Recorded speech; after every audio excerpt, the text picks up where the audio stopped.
The FedProfits Association presents Thrive in the Recession through the power of no-bid contracts. And now, here's your host, Mr. Supercharged Profits himself, Ron Imbach.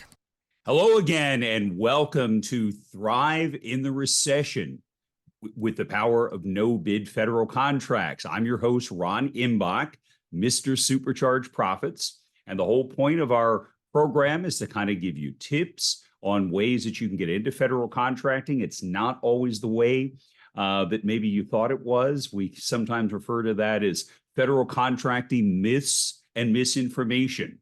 So we're going to try and set the record straight, give you the facts with this, and bring on a lot of people with a tremendous amount of knowledge of federal contracts, ways to grow your business and make it more profitable. All right. Today, I'm really excited because we have a very knowledgeable person on federal contracts and getting them and building great relationships. Her name is Kristy Pittman. Kristy is a good friend because, quite frankly, she started off as a client of FedProfits and is now one of our coaches. She helps our students to get federal contracts, and we're really and build those relationships like I talked about. So we're really so excited to have her on today. And instead of botching her background and giving you incorrect information, I'm going to let Kristy do that. I think that's a much better way to do it. Kristy, welcome. Hey, Ron. How are you? I'm fantastic. How are you doing today? I am doing good. I'm doing good. Thank you so much for asking.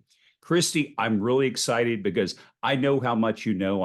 I get to talk to you on a weekly, if not even more frequent basis about what you know about federal contracts, the way that you help our clients in so many different ways. So I just want you to share a little bit of that with our audience. We're going to talk about your background a little bit. And quite frankly, you and I could talk for hours and hours. So I know we're not going to get everything in 20 or 25 minutes. So we'll definitely have you on for a future podcast as well, or a future program like this. So Kristy, first of all, just talk to me a little bit about, when you started your company and how you got into federal contracting, if you could. So I'm glad you asked that question, Ron. I didn't think that I wanted to grow up and be a government contractor. In fact, I didn't even know what that was. But how I got started in it was my former spouse and I were in a Hurricane Wilma, and he came up with a great idea on how to save water. Because, water is a scarcity after a disaster. And it was called My Water Safe. It was a collapsible water bladder that we would put in the bathtub, fill that up, and have a siphon pump to draw the water up and out as needed. So this way people didn't have to go buy 65 gallons of water at the store. They were able to just store it at their house where it was safe. Bugs could get into it. The kids couldn't get into the water, and the water remained potable. So anyway, our big dream was to get FEMA to buy our water safe. So we became government contractors. We signed up in SAM and, went through all the hoops of becoming contractors and tried to sell that to FEMA. And believe it or not, they didn't buy one. Wow. They didn't buy one. We even had a GSA schedule on it, and we lost it because we couldn't maintain the sales required. But we did sell it to the American Red Cross and many other commercial entities, including True Value, Bed Bath & Beyond, Ace Hardware. Oh, wow. We won the Invention of the Year. So it was a great idea. It's just FEMA, they loved it. They thought it was really cool, but we just never broke into it. So anyway, that's pretty much how we got started. Wow, that's pretty good. I have to admit, we've known each other for quite a while now, and I hadn't heard bits and pieces of that story. So I think it just kind of goes to show you that even with government contracting, as it is with anything in business, sometimes you have to readjust. You start off with a certain goal. Okay, we're going to go here and we're going to do this. Sometimes you have to readjust and, change your path a little bit. It sounds like you did that. The other thing I think is really cool here is that you talked about how something you developed specifically for a government agency, how you were able to sell that in the commercial sector as well. So for folks out there listening, if you've got a product or if you're working on a product that you can adapt, and even again, if you, like Kristy, develop something for a federal agency, use it for state agencies, use it for commercial entities. There's a lot of potential like that. Well, Kristy, now let me ask you something, and I know a lot about this, but I want you to talk a little bit about it, because I was always very impressed when you talked about how you built the relationships, and that was really the key. And frankly, I know a lot about that because we preach that with FedProfits about building relationships. That's how you get contracts. Can you just talk a little bit about how you built relationships, how you started them, how you cultivated them, developed them? How did I build relationships? Well, I started let me go back to when we had to pivot, right? We couldn't sell the water safe to the government. So we gained a reputation though at the state of Florida, and then eventually the government market, we gained a reputation for sourcing safety products. And we sold millions of face masks during swine flu pandemic, and then over 1 million chicken boots, which are the boot covers for the BP oil spill cleanup. Oh. And one of the Fortune 500 company, we actually sold a lot of these products to. And since we're a small business and registered as government contractors, that company actually asked us to become a distributor for them and sell their products to the government. So we added their products to our offerings, and over time, we won lots of contracts. And what happened was this company walked us into VA hospitals, and they said, okay, Joe Buyer, from now on, if you need maintenance, repair, and operations types of products or safety products, you can get some of them through Kristy's company. And that way you're going to meet your small business goals. And you're going to get local, individualized attention on your orders, and Kristy will make sure everything shows up on time. And if there's any issues, she'll be able to take care of it. But that was really eye-opening to me, that I could represent a large Fortune 100 company and become a distributor for them and sell maintenance, repair, operations products and safety products. And then, my husband at the time was very handy. He's a maintenance guru. And so we were able to get some of the maintenance contracts as well. So, with Wonderful. MRO, I don't think it's very sexy, hammers, drills, bits, nails, doors, whatever. It's not very sexy, but I learned that, you know what? It worked. It worked. And we made it My work. phrase for that, Kristy, yeah, the phrase I use for that a lot is green and money is money. That's right. Okay. You're still making money like that. Money. Yeah, that's right. By the way, okay, go ahead. I'm sorry. Yeah, well, that was kind of a roundabout way to get to the relationships, right? So I was fortunate with the VA. I've had many other agencies, and I've been able to build relationships in other ways, but this distributor walked me in and introduced me, and that can happen for you too. That can happen for any small business if you partner with the right people. They could just walk you right in and introduce you as a great solution. But the door was open, but just as with everybody else, now it's up to me to perform, right? So me and my partner and our team, we performed, and we took care of whatever it is that they were asking for. We were quick. We always let them know what was going on. We would give them tracking information so they knew when their products were going to arrive. We always answered the phone. We want to make sure that we had their questions answered before they even asked them. So, and just building relationships, improving yourself is really key, and, being attentive to their needs. I just jotted down just a couple of things. If we could just delve a little deeper into those, because I think they were 3 incredibly important things you mentioned as you answered that. Okay. And the first one, just talk a little bit about, you mentioned small business.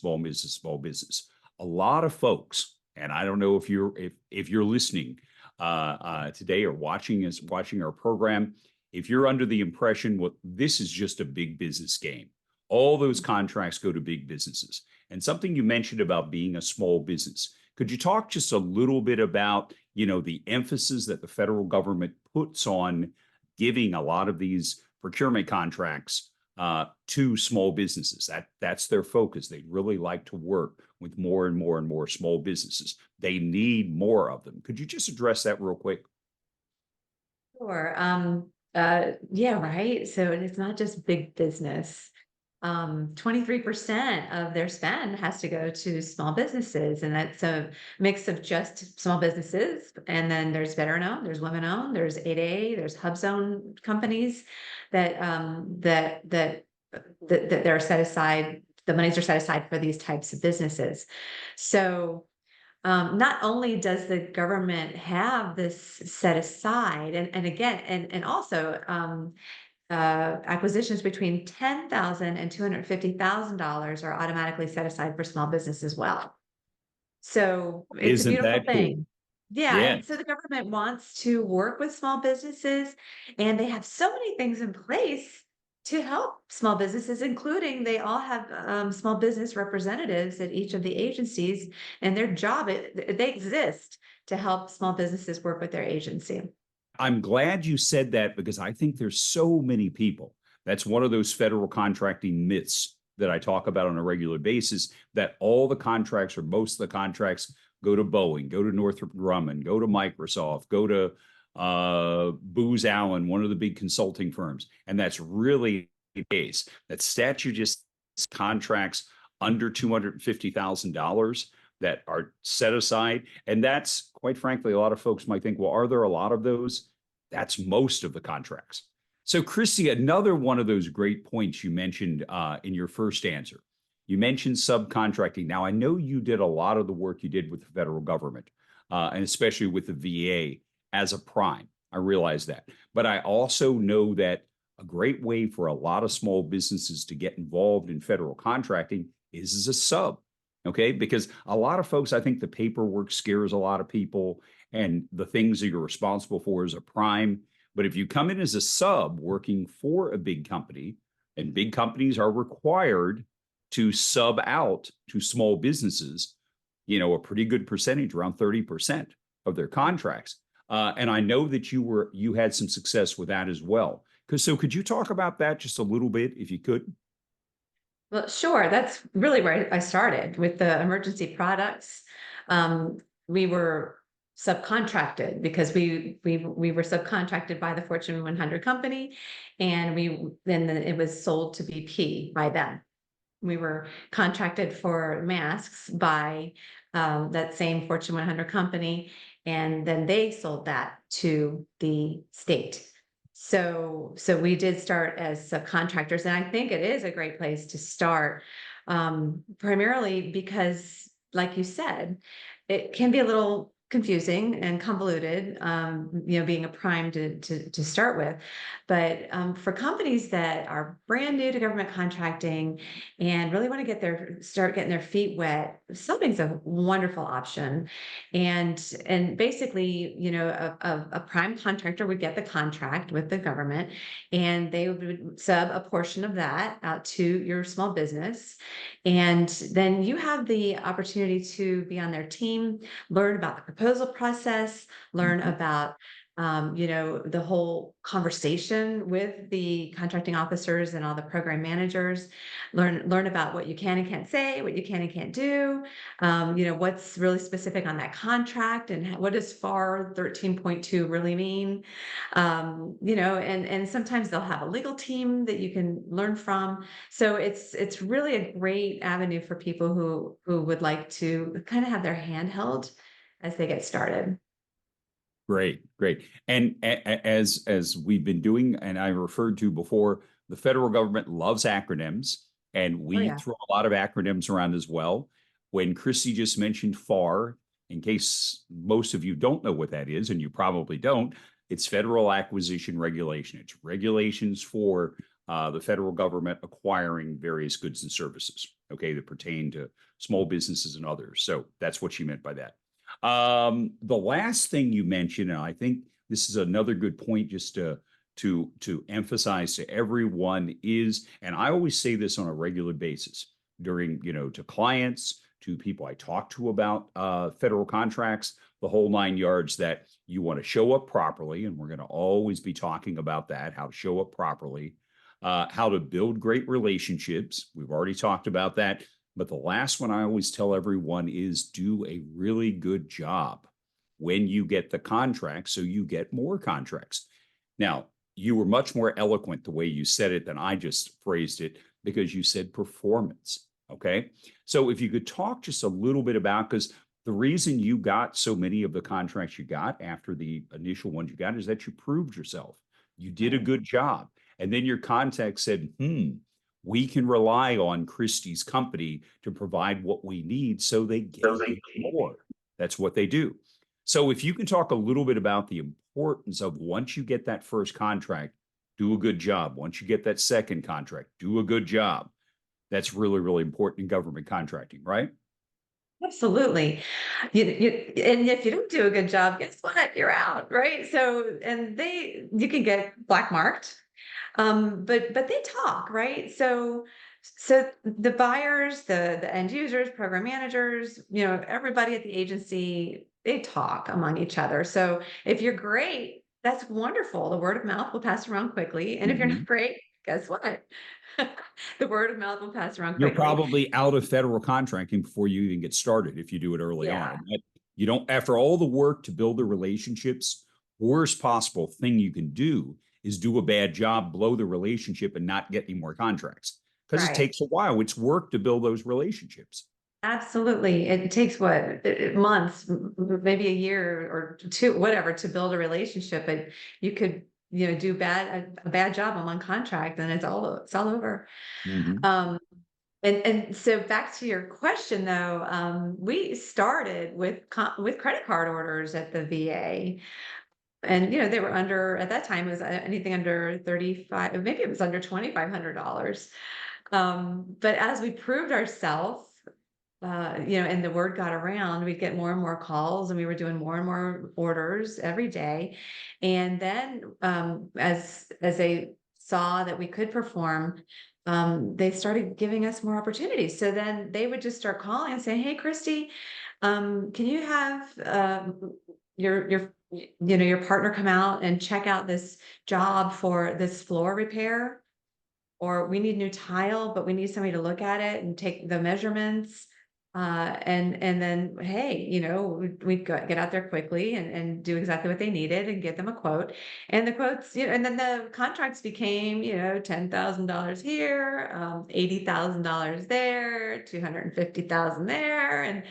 And it just grew and grew. But like you said, getting your foot in the door is key. And we were just happy to start with those little credit card orders. And then, as we performed well and our reputation, spread to all the other buyers, we had a lot more opportunities. It was really awesome. Well, thank you. Thank you for that. And I think that's very important for people. And the other point you just mentioned there that I think is incredibly important as well is, when you get your first contract, you're most likely not going to get a 7-figure contract. Maybe if you offer something so unique that the federal government has to use you and it's going to cost $1 million, maybe, but most likely not. If you're a regular small business, you're an electrical company or a HVAC or whatever the case may be, a cleaning company, you're going to probably get a $10,000 or a $20,000 client or a $10,000 or $20,000 contract to prove yourself, exactly what you did. And the other great thing I think that especially to people that are going out trying to submit bids, not having success, and wondering, are federal contracts for me? Maybe I'm just not a good fit for it. You could be a beautiful fit, okay? But the thing is, when you start doing a good job, you start performing like you just mentioned, literally they start calling you. And I know folks that are just beginning to get into this are kind of thinking, way I'm struggling and they won't answer my phone calls and they're not getting back to me, via email. What do you mean they're going to start calling me? They want to work with small businesses.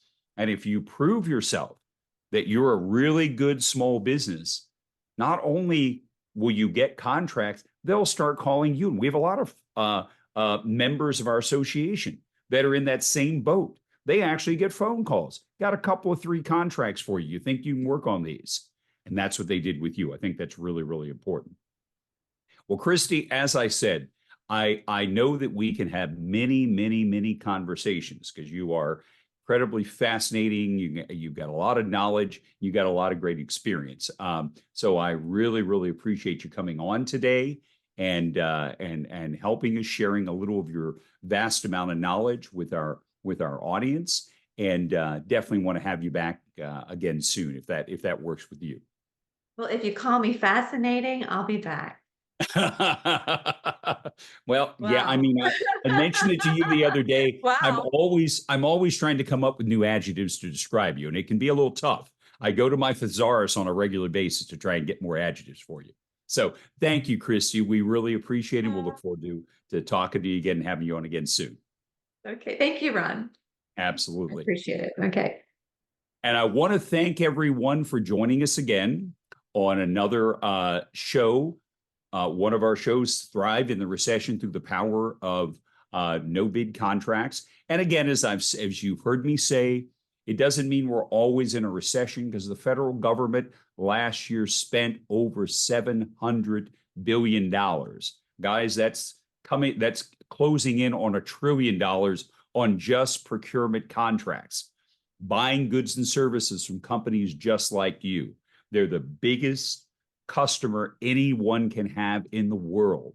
And their signs out there, they're open for business and they want to work with small businesses just like you. All right. So continue to tune in every week. We're going to have really interesting guests like Kristy on to share her vast amount of experience. We'll have experts on to talk to you about the things you need to do and things you need to have to be successful in federal contracting. And of course, we're going to talk a lot about no bid contracts because they're the ones that you get by building relationships. That's really, really, really important. But relationships can help you get contracts in all kinds of ways. So to get more information about FedProfits and what we do, you can take a look at the QR code on your screen. That'll give you a lot of great information. And of course, you can tune in every week to our podcast, Thrive in a Recession Through the Power of No Bid Contracts. Again, I want to thank you for joining me today. My name is Ron Imbach, Mr. Supercharged Profits, and I'll look forward to seeing you next time. Thank you for joining us on the Thrive in the Recession Through the Power of No Bid Contract show. If you want more information on no bid contracts, visit us at www.fedprofits.com. We hope that you will join Ron Imbach, Mr. Supercharged Profits, next time as we continue to explore how no-bid federal contracts can seriously grow your business. Be sure to subscribe to the show wherever you get your podcasts or visit the FedProfits YouTube channel. Until next time, have a prosperous week.